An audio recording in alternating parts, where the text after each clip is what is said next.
I mean, these young girls are 23 years old and they have so much plastic surgery they look like they're 47. Tim Dillon just exposed something about Hollywood's obsession with plastic surgery that nobody else would dare say. I worry a little bit about a society where people keep chasing youth. There's something strange about the denial of death. You don't remember when you were a kid, you went into the club and there was that older person hanging out? Yeah, that's what you're doing. Because an industry built around worshiping youth and beauty has picked a fight with nature that's far more dangerous than you realize.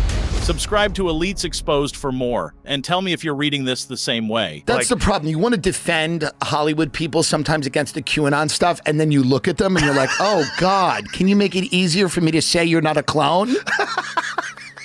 I mean, these young girls are 23 years old and they have so much plastic surgery they look like they're 47. It's nuts. They have Botox already and they're in their 20s. She looks great. I should say this. Of course. I'm just joking around. I'm sure all kidding. She hasn't been downloaded into a new body. Not yet. But if I had her on the podcast, like if someone said, you want Kelly Osbourne to be on the podcast, and I said, sure, and she showed up, I'm like, who the f*** are you? Yeah, it's a fully new head. She has a new head. Like, that's kind of crazy. She just got a new head. That's kind of crazy. That seems so crazy. Like, that is a totally different human. She has a completely different face. Like, well, it the jaw shows structure. What did they do to her jaw? Well, they do all of this stuff now. They break the bones in your face and then they shave them. But I think that's nice. I think that's nice that people can get a new head or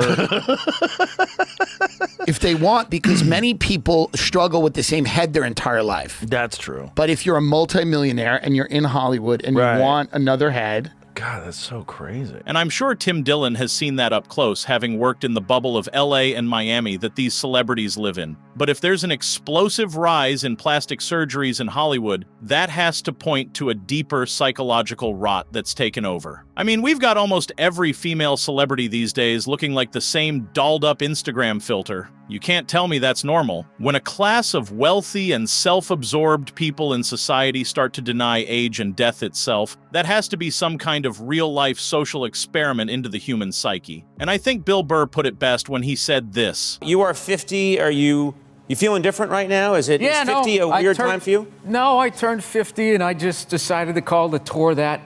I'm kind of going the opposite of all the people who do like the Botox and the hair plugs and try to look 22 for the rest of their life. Right. You know, when they really just, you know, they don't look good. Yeah. You know?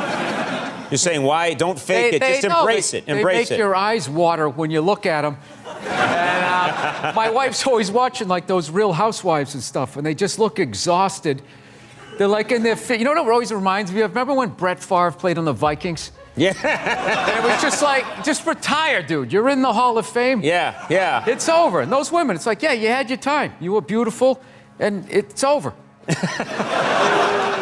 So people grown. You don't remember when you were a kid, you went into the club, and there was that older person hanging out? That creep? Yeah, that's what you're doing. That's what you're doing. 50's not the new 40. It's 50. I am 50. And he's right, because I don't think most people understand what the human mind starts to demand when it already has absolutely everything it thought it wanted. Unlike these celebrities, most people will never live a moment where they've got all the money, power, and fame they could ask for, and then see what emotions they feel next. Because what comes next is fear. It's the dread that the ticking clock is taking it all away. They say when you have nothing, you become brave because you've got nothing to lose. But I think it also works in reverse. When you have absolutely everything, all you feel is the fear of losing it. That's why I'd never want to be in the shoes of these people, and that's exactly what I think Tim Dillon is warning against. That's nuts. It's amazing. That's Kim Kardashian. That's her mom, but that's Kim. Right? Like, that's crazy. If you told me that was Kim Kardashian, I was like, oh, I like her with the short hair. She looks beautiful. With laser resurfacing, I don't know if you've ever seen some of that. It's so scary what they look like right after they do it. Yeah. You're basically burning off the upper dermis. You're burning off, like, you know, whatever, how much of a percentage of a millimeter. Yeah. And then your whole face becomes a mask that gets removed. It's like the skin gets cooked off, and then you peel it. Like, you see them. Yeah. It looks like they got torched by a f***ing... Yeah. It's like SpaceX. They got underneath it. They got underneath took it in it. the face. Something I worry a little bit about a society where people keep chasing youth. Yeah. My grandfather, my grandmother old people, wrinkles, wisdom. You know, my grandmother was not running around trying to look like her daughter. Right. I worry a little bit about, and I'm not saying there's anything wrong with cosmetic surgery and people should look as good as they want. I worry a little bit spiritually, slightly, about where this leads. There's something strange about the denial of death. The denial of that life is finite in a physical form, and the idea that you are going to live forever, to me, feels there's gotta be some examination of that.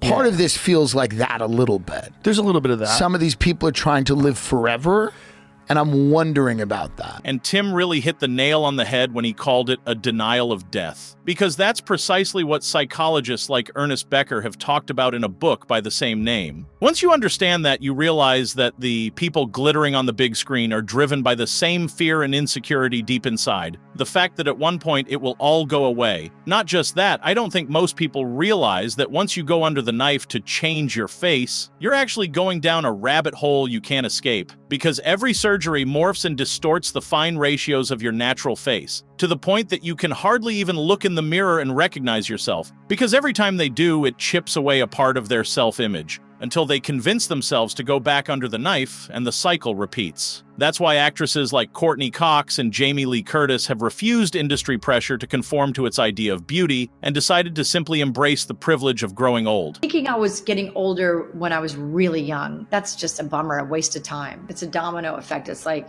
you don't realize that you look a little off, so then you keep doing more because you look normal to yourself, and you look in the mirror and go, oh, that looks good. You think, and you don't realize what it looks like to the outside person, and just doing too many fillers. Thank God they are removable, but I think I messed up a lot, and now luckily I was able to reverse most of that, and now I'm actually just older. I hate the word anti-aging. There's a genocide of natural beauty out there, and I don't need to point fingers, but there are charlatans and fakiers and people who are selling BS to unsuspecting women who are old enough to know better and teens who aren't, because we have lost touch as a society about what is beauty. Beauty has become something that can be doctored and filtered and injected and peeled and stripped away. And the truth is, you can't. And the worst part is, the financial incentives in Hollywood keep you chained into this system, where you keep trading in your self-image for another lease of career success for a few years.